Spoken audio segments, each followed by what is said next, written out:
Então, a maioria dos procariotos, ela nunca foi estudada.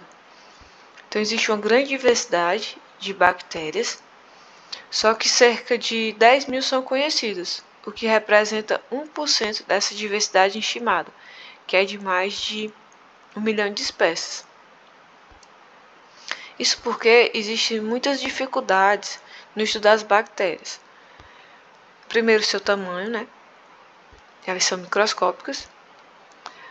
Outra coisa é a diversidade de manter essas colônias vivas em laboratório. Então, como a gente viu nos vídeos passados, o que acontece é que as condições de laboratório, elas são todas muito bem padronizadas. Só que para algumas bactérias, mesmo essa padronização de temperatura, de alimentação, não conseguem reunir todos os fatores necessários para permitir que essas colônias se mantenham vivas no laboratório. A dificuldade também de isolar as colônias e identificar as espécies. Então, utilizando as técnicas microscópicas de coloração, de colocação de substâncias, mesmo assim, a gente não consegue manter essas colônias isoladas e identificadas devido a essa grande diversidade de espécies.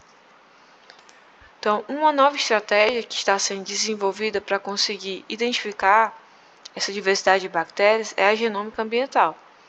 Então, o que se faz é coletar genomas presentes numa amostra que é retirada do ambiente e tenta isolar as sequências genéticas, né? Então, as sequências de DNA ou de RNA ribossômico que estão lá presentes, RNA mensageiro. Então, se compara essas sequências com sequências já conhecidas numa base de dados. Caso não tenha compatibilidade com nenhuma sequência conhecida, é identificada, então, uma nova espécie. Então, quando você compara esse material genético que é extraído dessas coletas ambientais, compara com um banco de dados, e não aquela sequência não é conhecida, é identificada, então, uma nova espécie.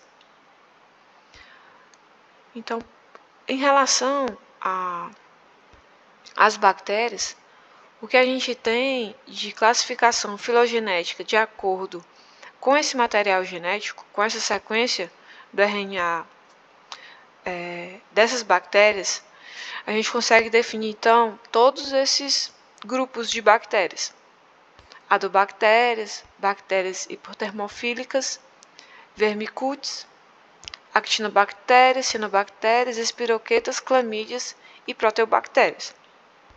Então, essa classificação é que tem o melhor suporte filogenético atualmente. Então, iniciando a nossa classificação pelas adobactérias, elas são termófilas. Então, esse termo termófilas são bactérias que conseguem sobreviver em temperaturas mais elevadas.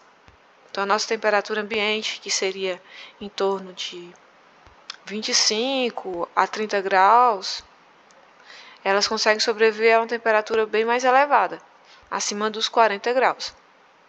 Por isso que elas são chamadas de termófilas. Elas têm uma apreciação, né? Uma apreciação dessas temperaturas mais altas. Então, elas toleram altas temperaturas, estão presentes em fontes termais e são resistentes, algumas delas, né, à radiação nuclear. Um exemplo dessas bactérias é a bactéria Thermus aquaticus. Então, aqui, utilizando alguns exemplos para contextualizar o assunto das bactérias no nosso cotidiano, né? A gente sabe a importância de ferver tanto o leite, né, quanto a água antes do consumo. O que acontece? A maioria das bactérias, elas desnaturam suas proteínas em temperaturas de ebulição, então acima dos 100 graus Celsius.